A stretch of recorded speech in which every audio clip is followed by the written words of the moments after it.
বাইরে জীবনে বহুত ভিডিও আপনারা শেয়ার করছেন, নাচ গানের ভিডিও শেয়ার করছেন, ইসলামিক ভিডিওগুলো শেয়ার করে দেবেন। কবরের 3টা প্রশ্নের উত্তরটা কিভাবে হবে, 3টা প্রশ্ন কিভাবে করবেন, 2জন ফেরেশতা আসবেন, মুনকার এবং নাকির 2জন ফেরেশতা এসে আমাকে আপনাকে প্রশ্ন করবেন।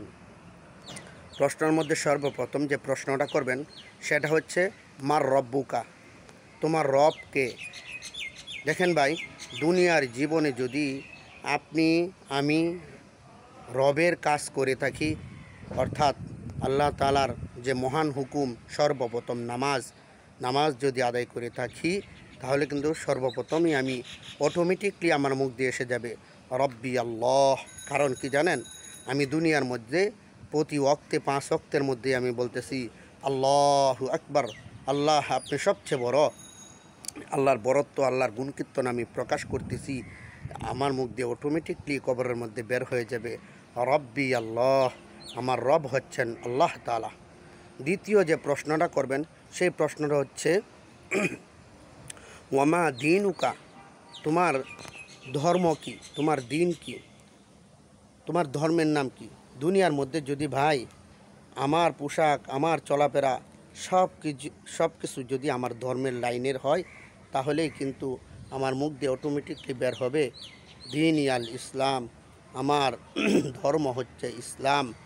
আর যদি আমি অন্য লোকের অনুসারী হয়ে অন্য লোকদের কাজকর্ম করে থাকি, তাহলে কিন্তু আমার মুখ দিয়ে ভাই, আমার জবান দিয়ে এই দিন ইয়াল ইসলাম কথাটা বের হবে না।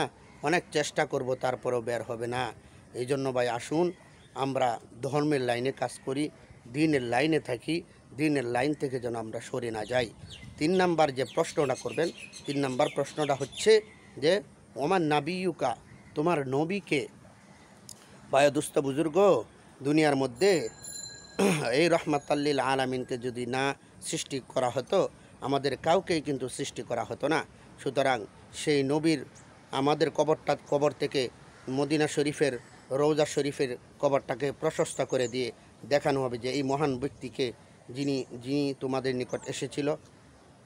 যদি আমরা রসুল্লাহ সাল্লাহ আলাইহি সাল্লামকে ভালোবেসে থাকি, রসুল্লাহ সাল্লাহ সাল্লামের সুন্নতকে অনুসরণ করে থাকি, মেনে থাকি, তাহলে কিন্তু আমাদের জবান দিয়া অটোমেটিকলি বের হয়ে যাবে হাজা মুহাম্মাদুর রসুল্লাহ, তিনি তো হচ্ছেন আমাদের রসুল মুহাম্মদ সাল্লাল্লাহু আলাইহি ওয়াসাল্লাম।